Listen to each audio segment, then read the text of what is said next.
오늘 하나님께서 우리에게 주신 말씀은 요한복음 12장 20절에서 26절 말씀입니다. 명절에 예배하러 올라온 사람 중에 헬라인 몇이 있는데 그들이 갈릴리 베세다 사람 빌립에게 가서 청하여 이르되 선생이여 우리가 예수를 배웠고자 하나이다 하니 빌립이 안드레에게 가서 말하고 안드레와 빌립이 예수께 가서 여쭈니 예수께서 대답하여 이르시되 인자가 영광을 얻을 때가 왔도다. 내가 진실로 진실로 너희에게 이르노니 한 알의 밀이 땅에 떨어져 죽지 아니하면 한 알 그대로 있고 죽으면 많은 열매를 맺느니라. 자기의 생명을 사랑하는 자는 잃어버릴 것이요 이 세상에서 자기의 생명을 미워하는 자는 영생하도록 보존하리라. 사람이 나를 섬기려면 나를 따르라. 나 있는 곳에 나를 섬기는 자도 거기 있으리니 사람이 나를 섬기면 내 아버지께서 그를 귀히 여기시리라. 아멘. 요한복음은 예수님께서 내 때라고 하는 말씀을 자주 하셨습니다. 요한복음 2장에 가나의 혼인잔치 자리에서 포도주가 떨어지자 예수님의 어머니가 아들아 포도주가 떨어졌다 이렇게 예수님에게 말씀하셨을 때 예수님께서 그 어머니에게 하신 말씀이 아직 내 때가 이르지 아니하였나이다 이렇게 말씀하시면서 요한복음은 예수님의 때라고 하는데 우리의 마음을 집중시키면서 풀어가기 시작합니다. 또 요한복음 7장 정도에 가면 예수님의 형제 자매들이 예수님을 찾아옵니다. 예수님의 소문이 미쳤다 하는 소리를 듣고 예수님을 말리려고 왔던 모양입니다. 그럴 때 예수님께서 아직 내 때는 아직 이르지 아니하였거니와 너희 때는 늘 준비되어 있느니라는 말씀으로 또 말씀하신 적도 있습니다. 이렇게 예수님은 늘 아직 내 때가 이르지 않았다라고 말씀하셨는데 오늘 드디어 요한복음 12장에 와서 예수님께서 인자가 영광을 얻을 때가 왔도다. 이렇게 때가 왔다라고 말씀하십니다. 요한복음 2장에서부터 쭉 말씀하셨던 예수님의 때란 무엇일까요? 예수님께서 말씀하신 그 때란 예수님께서 죽으시고 부활하셔서 영광을 받으실 그 때를 가리키는 것입니다. 그 때를 위해서 예수님은 공생애를 사셨고 그 때를 위해서 예수님은 준비하셨고 그 때를 위하여 예수님은 헌신하셨던 것입니다. 하나님의 영광을 위해 예수님께서 어떻게 자기 자신을 드리셨는지 또 예수님이 하나님의 영광을 위해 어떻게 헌신하셨는지 오늘 말씀을 통해서 알아보고자 합니다. 오늘 말씀 인자가 영광을 얻을 때가 왔도다 23절에 그렇게 말씀하시고 그리고 나서 바로 24절에 한 알의 밀이 땅에 떨어져 죽지 아니하며 열매를 맺을 수 없거니와 죽어야 열매를 맺는다 라는 말씀을 하십니다. 예수님께서 말씀하신 것은 죽어야 헌신해야 그래야만 열매를 맺는다는 말씀이에요. 생각해 보면 우리 사람에게 있어서 생명보다 더 귀한 게 어디 있습니까? 우리가 귀하게 여기는 것이 많이 있습니다. 물질도 귀하고 자녀도 귀하고 우리 삶에 귀한 거 꼽으라 그러면 꼽을 만한 것들이 많이 있습니다. 그러나 이 많은 귀한 것들 중에 제일 귀한 게 내 생명 아니겠습니까? 예수님은 이런 말씀을 하셨습니다. 마태복음 16장 26절에 사람이 만일 온 천하를 얻고도 제 목숨을 잃으면 무엇이 유익하리요? 사람이 무엇을 주고 제 목숨과 바꾸겠느냐? 제 목숨, 사람의 생명이 제일 귀하다 이런 말씀이시죠.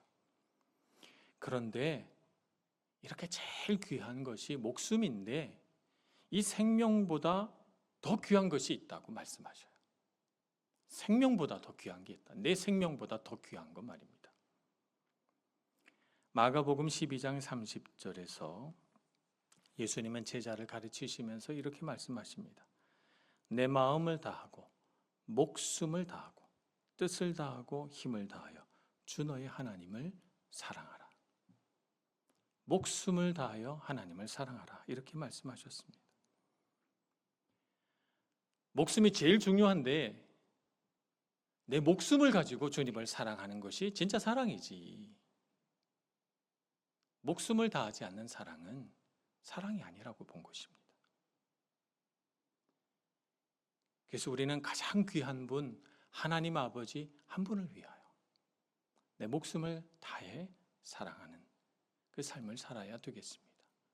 그 주님은, 우리 하나님 아버지는 내 목숨보다 귀하신 분이십니다. 그런데 왜 하나님이 우리 목숨보다 더 귀합니까?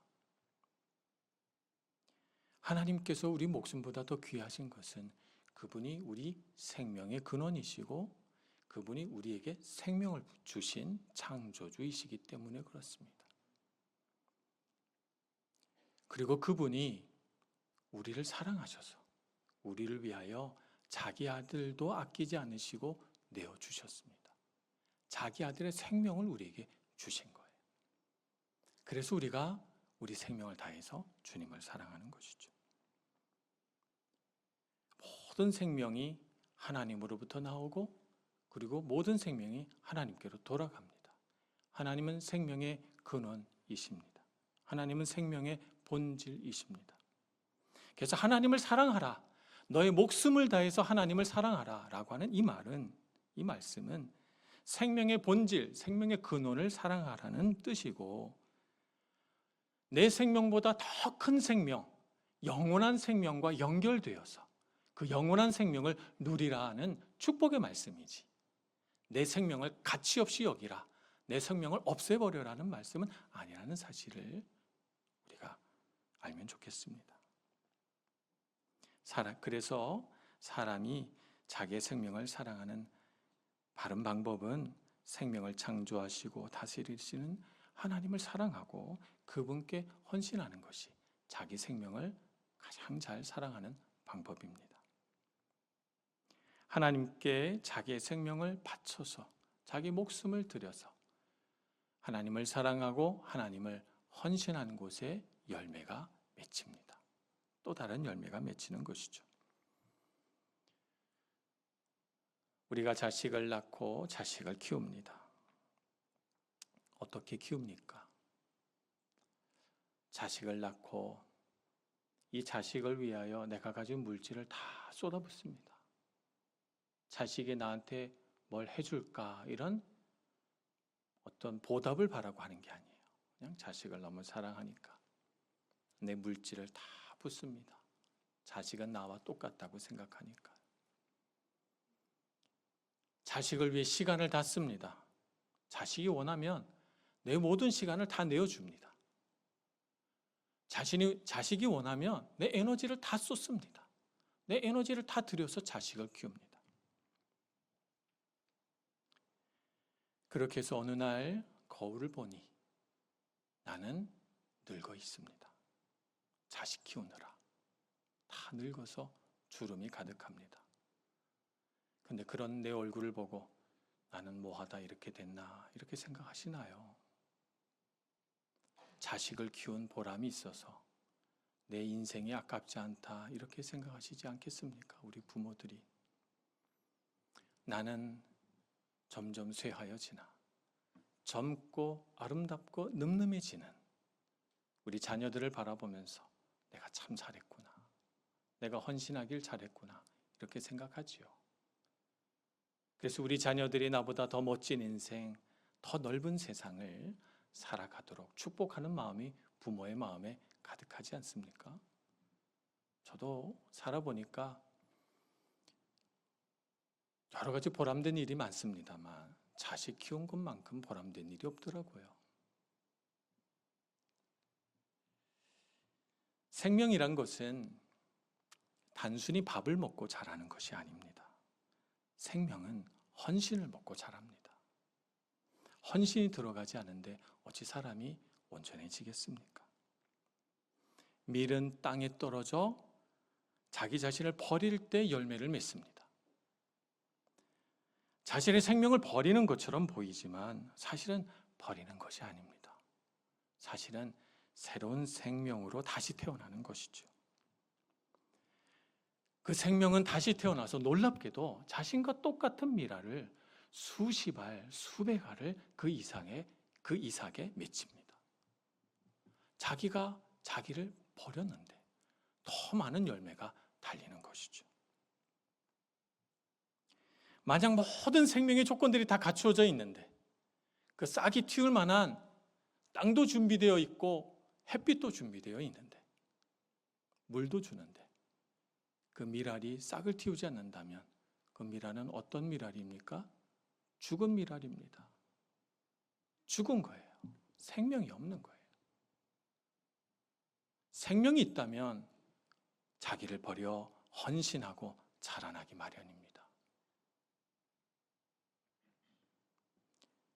하나님께서 만드신 세상은 이렇게 자기 자신을 버리고 희생하고 헌신할 때 새 생명을 싹 틔우고 새 생명이 자라나서 열매를 맺도록 그렇게 세상을 창조하셨습니다. 사람이 그러하고 세상의 모든 식물들이 다 그러합니다. 마태복음 16장 25절에 이렇게 말씀하셨습니다. 누구든지 제 목숨을 구원하고자 하면 잃을 것이요 누구든지 나를 위하여 제 목숨을 잃으면 찾으리라. 오늘 요한복음 12장 25절에서는 이렇게 말씀하셨습니다.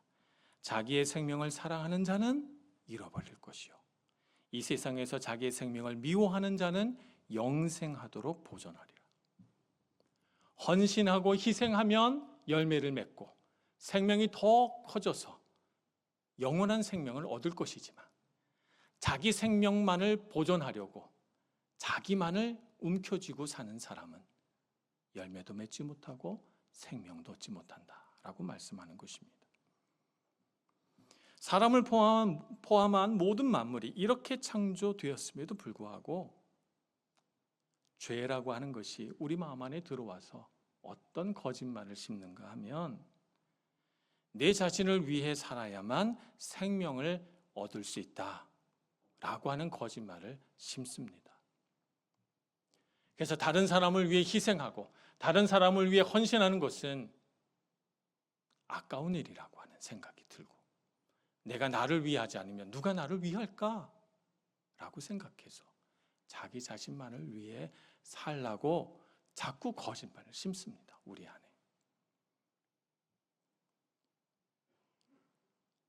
그럼 거짓말을 마음 안에 품으면서도 우리가 하나님의 형상으로 창조되었기 때문에 헌신하며 사는 삶이 더 가치 있고 더 좋은 일이라는 사실은 어렴풋하게 우리가 알고 있어요. 확신이 없죠. 그래서 예수님께서 이 땅에 내려오셔서 우리 마음속에 있는 이 죄가 심어놓은 거짓말을 지워버리기 위해 우리를 위해 죽으시고 부활하신 것입니다. 우리를 위해 생명을 바쳐 헌신하심으로써 그것이 야말로 참 생명을 얻는 길이고 그렇게 해야만 많은 열매를 맺을 수 있다는 사실을 우리에게 증명하며 자기 몸으로 증명하며 보여주신 것입니다. 주님께서 죽고 다시 부활하심으로 얼마나 많은 생명들을 얼마나 많은 열매들을 맺게 되었습니까? 예수님께서 공생애를 시작하실 때 12명에 불과했던 제자들이 예수님이 죽으시고 부활하셔서 마가의 다락방에 모여서 성령 강림 사건, 성령께서 오실 그날을 기대하며 함께 기도하고 있던 성령 강림 사건의 주인공들은 120명이 좀 넘는 성도들이었습니다. 예수님의 부활을 목격한 사람들은 500여 성도라고 500의 형제들이라고 했으니까 여자들까지 포함하면 훨씬 더 많겠지만 500명이 넘는 사람들이 예수님의 부활을 목격했습니다. 이런 사람들이 그 이후에 복음이 온 세상에 전파되면서 수천 명의 성도들이 되고 수만 명의 성도들이 되고 수십만 명의 성도가 되고 수백만 명의 성도들이 되고 수억의 성도들이 돼서 오늘 우리까지 주를 믿고 따르지 않습니까? 우리도 주의 열매들입니다. 내 헌신으로 무슨 일이 일어날까?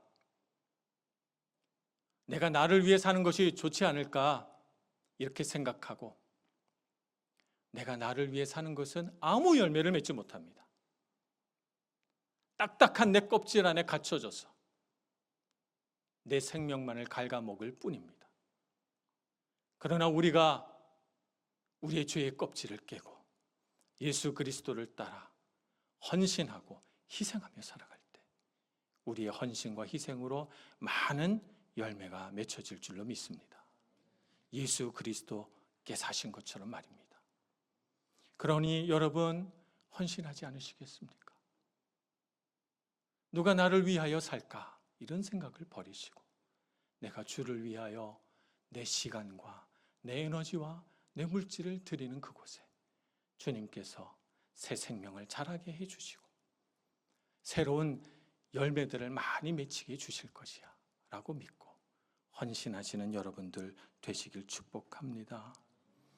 오늘 헌신을 다짐하는 제1요전도회도 헌신이라고 하는 이 오늘 예배의 주제에 맞게 정말 헌신하며 살아가는 여전도회 모두가 되셔서 우리 교회를 생명으로 가득하게 만드는 가장 앞장선 우리 여전도가 되시길 축복합니다. 두 번째 우리가 생각해 볼 것은 우리가 헌신할 때 무엇을 가지고 헌신해야 되는가? 믿음을 가지고 헌신해야 됩니다. 헌신할 때 우리가 확신이 없이 갈팡질팡하며 헌신해서는 안 됩니다. 밭에 감추인 보화를 발견한 사람은 집으로 달려가서 자기의 모든 소유를 다 팔아서 그 밭을 삽니다. 이 밭을 살 때 밭에 보화가 없으면 어떡하지? 라고 하는 의심을 품지 않았습니다. 자기의 모든 것들을 다 팔아서 이 밭을 사는데 온전히 헌신합니다. 확신이 있었기 때문이죠. 믿음이 없이는 헌신할 수 없습니다. 야고보서 1장 6절에 이렇게 말씀합니다. 오직 믿음으로 구하고 조금도 의심하지 말라. 의심하는 자는 마치 바람에 밀려 요동하는 바다 물결 같으니라고 하셨습니다.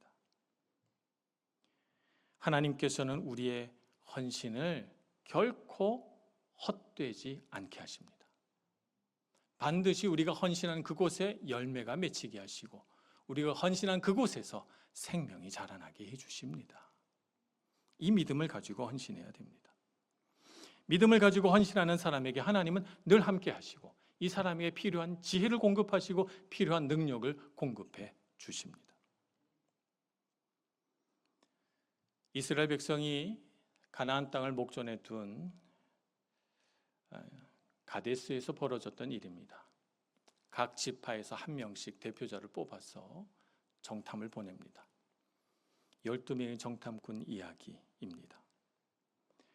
하나님께서 약속하신 땅에 이르렀으니 하나님께서 말씀하신 대로 과연 그 땅이 젖과 꿀이 흐르는 땅인가 정탐하여 보고 오라. 모세가 명령해서 12명이 정탐을 갑니다. 그리고 돌아올 때 그들의 어깨 위에 포도송이를 메고 돌아옵니다. 얼마나 이 포도송이가 주렁주렁 많이 달렸던지 장정 2명이 작대기에다가 포도송이를 얹어서 어깨에 메고 돌아왔다 이렇게 되어 있고 그뿐만 아니라 송리와 무화과도 잔뜩 가지고 돌아왔습니다. 자, 그래서 갈렙과 요호수 두 사람은 그 자신이 가져온 물건들을 이스라엘 백성 앞에 내려놓고 하나님께서 약속하신 곳에 가봤더니 과연 그러하다. 정말 이 땅은 하나님이 주신 땅이 맞고 젖과 꿀이 흐르는 땅이다. 우리가 올라가서 그 땅을 취하자. 이렇게 이야기를 합니다. 그러나 다른 10명의 정탐꾼은 그 땅에 사는 사람들을 보고 겁을 먹습니다. 그 성읍들은 크고 견고하고 그 땅에 사는 사람들은 자신보다 훨씬 더 키가 큰 아낙 사람들이라서 그들 앞에서는 우리는 마치 메뚜기처럼 작아 보였다라고 표현하면서 그 땅을 악평하기 시작합니다. 그래서 그들이 믿음이 없었기 때문에 젖과 꿀이 흐르는 땅이라고 방금 전에 말했던 자신의 말조차도 뒤집습니다. 방금 전에 젖과 꿀이 흐르는 땅이라고 말하며 포도송이도 보여주고 무화과도 보여줬는데도 불구하고 그 말을 뒤엎고 악평하기를 민수기 13장 32절에 우리가 두루 다니며 정탐한 땅은 그 거주민을 삼키는 땅이요 라고 악평을 합니다. 나쁜 땅, 쓸모없는 땅이라고 말하기 시작하는 것입니다. 믿음이 있는 2명의 정탐꾼보다 믿음이 없는 10명의 정탐꾼을 신뢰한 이스라엘 백성들은 그 벌로 광야에서 40년을 더 방황하게 됩니다. 믿음이 있어야 하나님의 약속하신 땅에 들어갈 수 있고, 믿음이 있어야 그 강하고 견고한 성읍을 향하여 생명을 걸고 나아가며 싸울 수가 있는 것이죠. 자기의 생명을 바쳐서 헌신할 수가 있는 겁니다. 믿음이 없으니까 뒷걸음질 치는 것이죠. 요셉이 애굽 땅의 노예로 팔려갑니다. 이 이야기는 창세기 39장에 그려져 있습니다. 창세기 39장에서 결정적인 장면마다 반복되는 말씀이 있는데 그것은 여호와께서 요셉과 함께 하심으로라고 하는 말씀입니다. 요셉은 하나님께서 자신과 함께 하시는 사실을 믿었습니다. 하나님께서 함께 하시니까 자신의 삶에 형통함을 주실 거라고 믿었습니다. 그래서 그가 노예로 전락한 비참한 삶이지만 그는 소망의 끈을 놓지 않았습니다. 하나님께서 함께 하시니까. 그는 자신의 삶에서 소망을 가지고 하나님께서 하실 일들을 바라보며 자신의 삶을 다 드려 헌신하기 시작합니다. 노예의 삶이란 자기 소유가 없습니다. 아무리 열심히 땀 흘려 일한다고 해서 그에게 품삯이 더 많이 주어지지 않습니다. 일을 많이 해도 하루 3끼, 일을 적게 해도 하루 3끼입니다.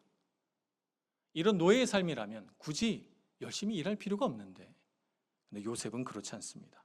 하나님께서 함께 하심을 믿고 하나님께서 그의 삶에 형통함을 주실 것이라고 믿었기 때문에 자신의 것도 아닌 보디발, 근위 대장 보디발의 집에 자신의 마음을 다해 헌신합니다. 그래서 그가 금세 주인의 눈에 띄게 되고 가정 총무로 세워지게 되죠. 하나님은 요셉이 나중에 애굽의 재상이 되었을 때를 대비해서 보디발의 집에서 그를 훈련시키셨습니다. 한 가정을, 이 사람의 집이 귀족의 집이었기 때문에 얼마나 많은 재물이 있었겠습니까? 그것을 다루고 관리하는 일. 그 안에 얼마나 많은 종들이 있었겠습니까? 그 종들을 관리하는 일들, 보디발의 집에서 훈련시키신 것이죠. 만약 요셉이 믿음이 없었다면, 믿음이 없으므로 그가 헌신하지 않았다면 어떤 삶을 살았을까요? 그가 믿음이 없었다면, 하나님의 함께 하심을 믿지 않았다면 자신의 삶을 노예로 전락시켜버린 형들을 원망하며 살지 않았겠습니까?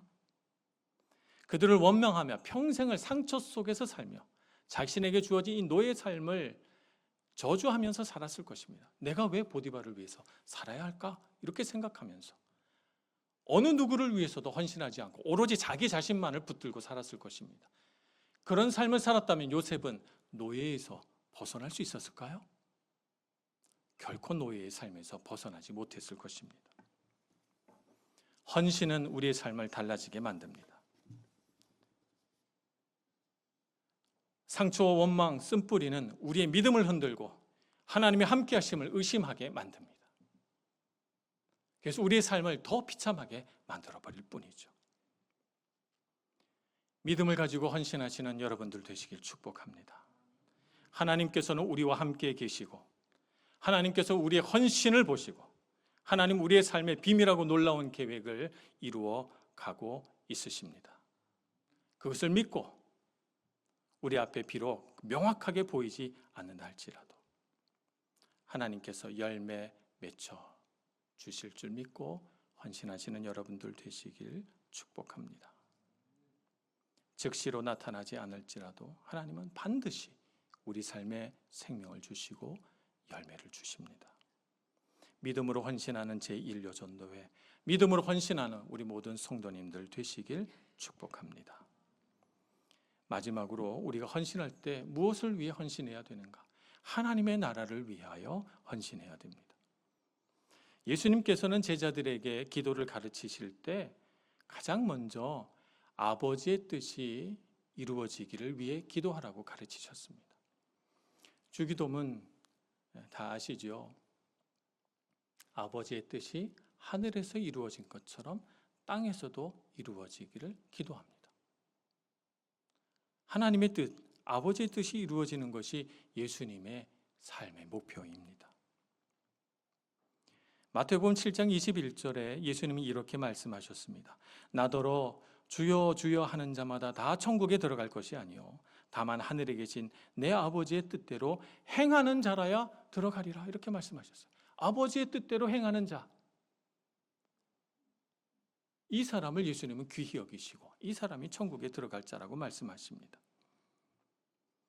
마태복음 12장 50절에서는 이런 말씀도 하셨습니다. 누구든지 하늘에 계신 내 아버지의 뜻대로 하는 자가 내 형제요, 내 자매요, 내 어머니이니라 라고 말씀하셨습니다. 예수님에게 있어서 육신의 혈육과 친척보다 더 귀한 사람은 아버지의 뜻대로 행하는 자인 것입니다. 그 사람이 내 형제요 자매요 내 부모라고 말씀하고 있는 것이죠. 그래서 예수님은 일생을 사실 때 온전히 아버지의 뜻이 이루어지기를 원하며 사셨습니다.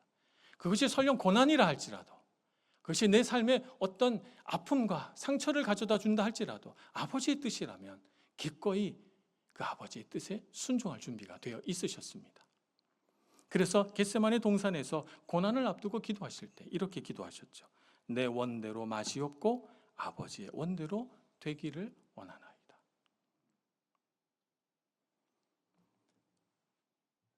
아버지의 뜻대로 이루어진 나라,